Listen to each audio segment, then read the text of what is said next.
Hello everyone, কেমন আছো সবাই? আশা করি সবাই ভালো আছো। আমিও খুব ভালো আছি। চলে এসেছি আরেকটি নতুন ভিডিও নিয়ে।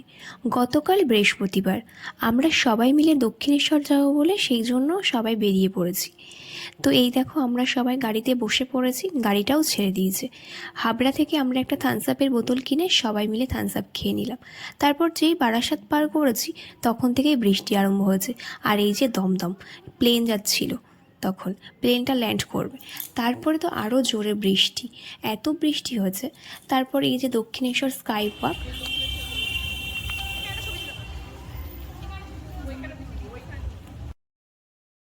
আমরা এবার স্কাই ওয়াক থেকে নেমে মন্দিরের সিংহদুয়ার দিয়ে মন্দিরের ভেতরে প্রবেশ করলাম।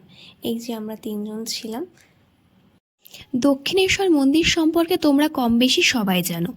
দক্ষিণেশ্বর মন্দিরটি 1855 সালে 31শে মে রানী রাসমণি স্থাপন করেছিলেন। এখানে যেই মা আছে সেই মাকে ভবতারিণী রূপে পূজিত করা হয়। মন্দিরের পেছন থেকে দেখো মন্দিরের ভিউটা কি সুন্দর লাগছে, মায়ের মন্দিরের চূড়াটা দেখা যাচ্ছে। এবার আমরা গুটি গুটি পায়ে গঙ্গার পাড়ে চলে আসলাম, যেহেতু স্নান করে মাকে আমরা পুজো দেব। এই দেখো গঙ্গার পাড়, অনেকে স্নান করছিল, আমরাও এখান থেকে স্নানটা সেরে নিয়েছিলাম। আমরা যখন স্নান করছিলাম তখন গঙ্গাতে জোয়ার শুরু হয়েছিল। মন্দিরের পাশে যে স্টল আছে ওখান থেকে আমরা মায়ের পুজোর ডালা কিনে মায়ের পুজোটা সেরে নিলাম।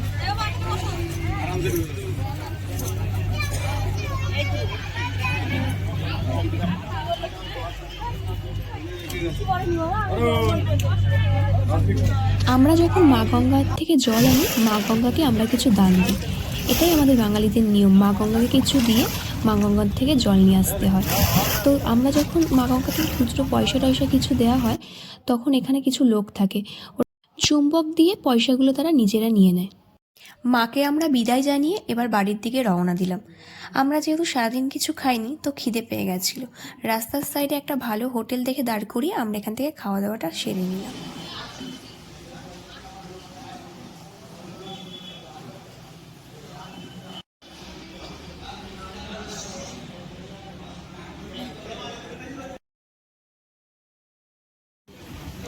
আমরা খাওয়া দাওয়া কমপ্লিট করে আমার বোন বললো বার্গার আর পিৎজা খাবে, তো ওর জন্য একটা বার্গার আর একটা পিৎজা অর্ডার দিয়ে আমরা ওয়েট করছিলাম।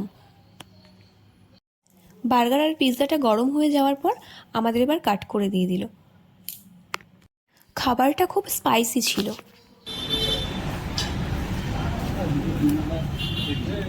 তো বন্ধুরা, আজকের ভিডিওটা এই পর্যন্তই। দেখা হবে নেক্সট অন্য কোনো ভিডিওতে।